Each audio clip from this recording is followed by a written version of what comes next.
What does it mean to be content with your life? For some, the life they have is different from the life they would have wanted. That difference can be big, like which career you should choose over which career you would have liked. Or that difference can be small, like the car you bought over the car you would have loved to buy. For some of us, there are serious doubts about the path our lives have taken. Others, still, there are what-if questions. What if I had become a chef rather than an engineer? What if I had more kids? What if I had moved to another country? We all, at some point, may have asked ourselves similar questions. So what does it mean to be content? And what's more, how can contentment change the way we live our lives? It's viewers like you that keep this channel going and growing. So if you like today's video and you see yourself coming back, please consider subscribing and leaving us a like. Also, don't forget to hit the notification bell to stay up to date on new episodes. And if you want even more great content, check out For the Love of It podcast over at the FTL podcast channel. Link will be in the description. Stay tuned for our weekly live stream Q&As. Stop in to say hi, ask us questions, or just hang out. Also, we have merch. Check it out in the link below. All right, let's get back to the video. As I started typing out various title ideas for this video, I began with typing the phrase, how to be content. My mind instinctively read the word content instead of the word content. I chuckled at myself for the misreading and thought, yep, the English language sure is strange. It was then that I began to wonder, what do the words content and content have to do with one another? How are they related? Surely they must be related in some way. So the digging began. The word content is a homograph, which is one of two words spelled alike, but different in meaning or derivation or pronunciation, such as the bow of a ship or a bow and arrow. According to the Oxford Languages Dictionary, the word content has several meanings.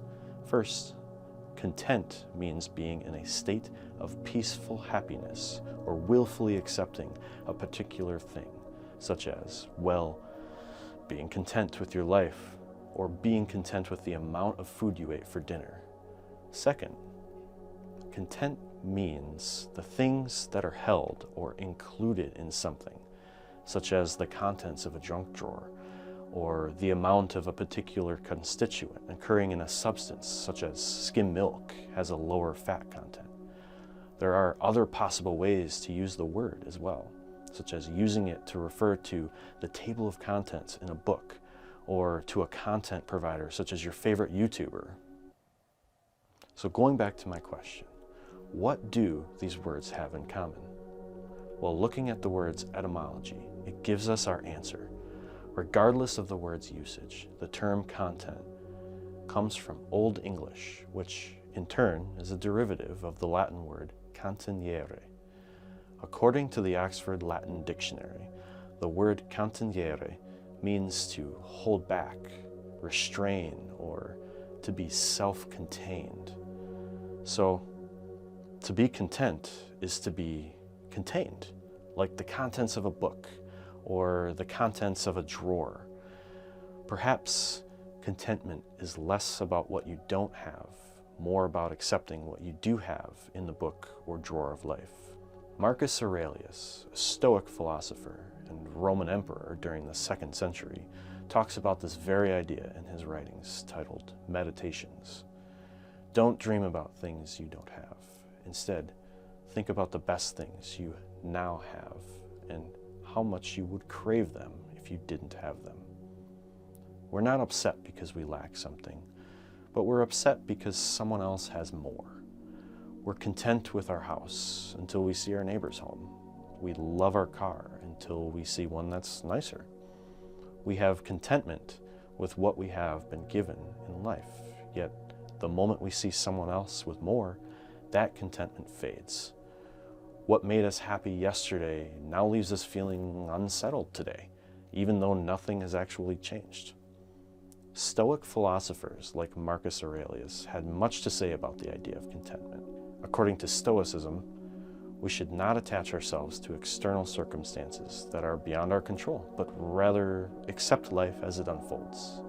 True contentment arises when one develops inner tranquility by focusing on virtue, rationality, and acceptance of fate. Seneca, another Roman age Stoic philosopher, taught the difference between natural desires and desires of opinion. Natural desires were those which we needed for our survival, like food and water and shelter and clothing. Desires of opinion are those things that we want, such as money, friends, power, position, and pleasure. Seneca remarked that natural desires are limited, but those which spring from false opinion can have no stopping point. The false has no limits. When you are traveling on a road, there must be an end. But when astray, your wanderings are limitless. Seneca is saying that unlike natural desire, desires of opinion will never come to an end.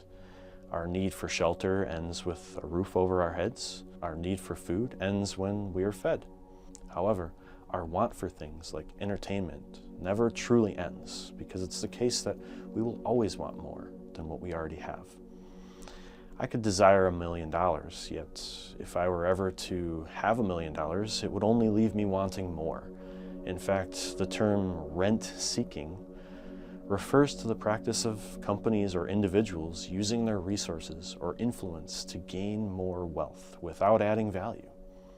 As I thought about Seneca's words, my mind kept going back to the idea of a junk drawer, like the one I mentioned earlier. A drawer is content when it is full. However, in our kitchen, there's a drawer that never seems to open right. I wouldn't be surprised if some of you have the same problem drawer in your kitchen. Inevitably, some serving spoon or random kitchen item jams against the cabinet the drawer is in, preventing me from opening it.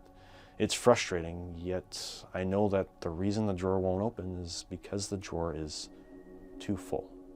The drawer is not only too full because it has too many things in it, but it's also filled with things that I will probably never use or need.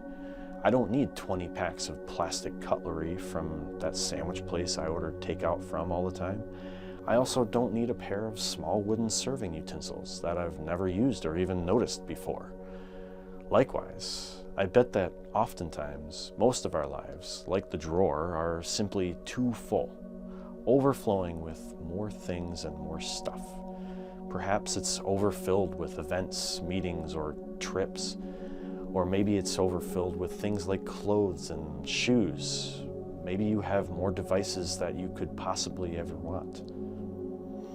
Furthermore, how many of those things in our lives are of any actual need?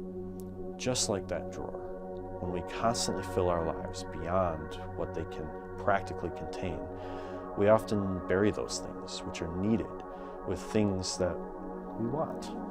So we burn out, we overflow, we make bad choices, we're relentless, we're depressed, and we're often confused. Writing around the same time as Seneca, Paul, or Saul of Tarsus, in his letter to the church in Philippi, says this: I have learned in whatever situation I am to be content. I know how to be brought low, and I know how to abound. In any and every circumstance, I have learned the secret of facing plenty and hunger, abundance and need. I can do all things through him who strengthens me. Paul was content with whatever he faced in his life.